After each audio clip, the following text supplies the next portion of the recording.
Hi everyone, and welcome back to another video of the dark truth behind PCC. Today we're doing part 3. So in this video I'm going to talk more in depth about PCC's off-campus policies. And let me just say beforehand that I've talked to a lawyer about these policies and they are indeed illegal. So what I'm about to tell you is something PCC really doesn't want to be called out on. And the illegal stuff it goes beyond the policies itself. It goes all the way to the methods they use to enforce them. And really, only people who have broken these policies and have been to PCC know about this. Now, I already talked about how I got kicked out of PCC in a previous video that you can watch on my channel. But in this video, which is part of a series, I'm going to dive in a little further about what part of these policies and how they enforce them is illegal.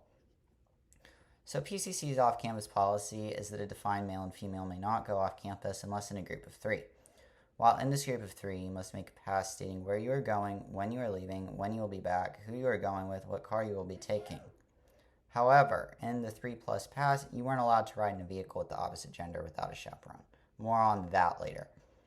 So once you make this pass saying exactly where you're going and all that, you walk off campus together, you do your thing. However, if you decided to get something to eat while you're out and about, you didn't put that place on the pass, or you decide to risk it and go anyway, if you're caught, you can be expelled for breaking off campus rules. Now, this in itself is illegal. There are certain laws that prevent colleges and workplaces dictating who you associate with. So they can dictate where you can go to a degree. However, they cannot require you to inform them of everywhere you go and who you go with. Here is where we get to the really illegal part of it, though, as I have personally experienced this myself. If you are suspected of breaking off-campus protocol, Student Life will send another student or a faculty member undercover to follow you. And I know that sounds crazy, but again, I've personally experienced this. And I'll tell a little story here just to explain why I stopped making passes, so just bear with me a moment. Passes have to be approved by Student Life after you make them. Now, I made the wrong type of pass. Yes, there are like 4 types. However, it had all the same information on it. I got an email about 5 minutes later that my pass had been approved. 2 days later, I got scheduled for a Student Life meeting. Now, I had pretty much no clue what it was about this time. But when you get a meeting with Student Life, it's usually not anything good. I get there, and apparently there was a problem with my pass. Now, I was confused because the pass had been approved, and I told them it had been approved, and that if there was a problem with the pass, it was on them. Come to find out that there's actually software that automatically approves passes, and Student Life looks at them later. Now, the only conclusion I could come to for this was to get students in trouble after the fact if they screwed up the pass. If they really wanted to enforce off-campus policy, they'd approve the pass first and not look at it later to see if you screwed up.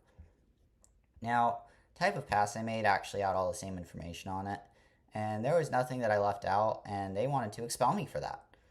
I really wasn't having it, and neither was the guy next to me who was also in Student Life.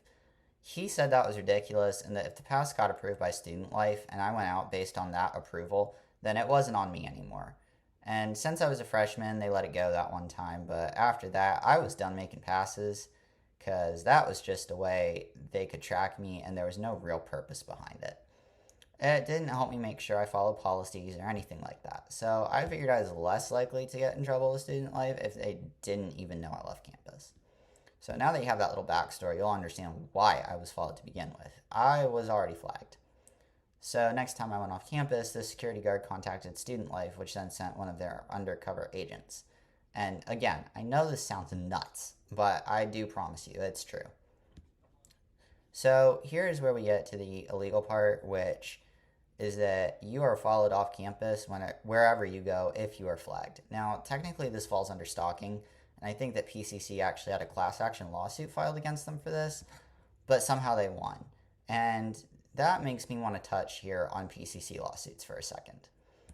PCC has won more lawsuits over stuff than any other money-making company I personally have ever seen. Over things that are just way bigger than other companies have lost lawsuits over. For example, some years ago, Sony got sued for false advertising on their PlayStation 3 models because they said it was Linux compatible. Of course, this was before the final release, but they settled for millions of dollars over something so small, yet PCC has been sued over much bigger things and has won.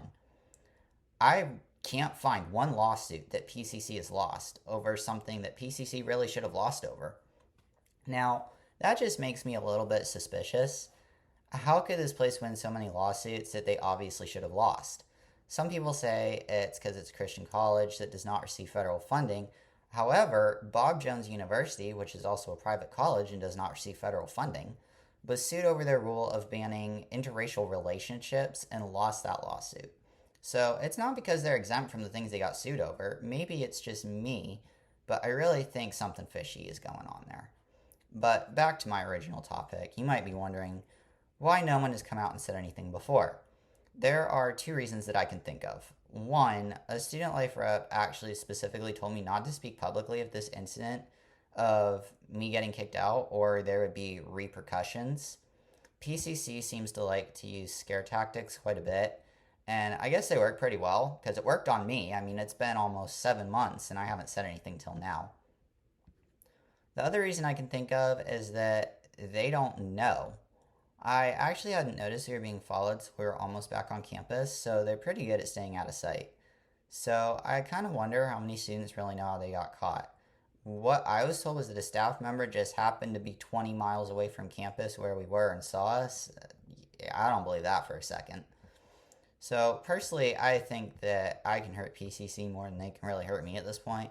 And although I know these videos won't take PCC down as a whole, I just hope it'll raise a little awareness around even just a small group of people about what happens behind those gates. And I'm planning on making a series and with permission, even sharing some other people's stories about PCC because, I'm not the only one.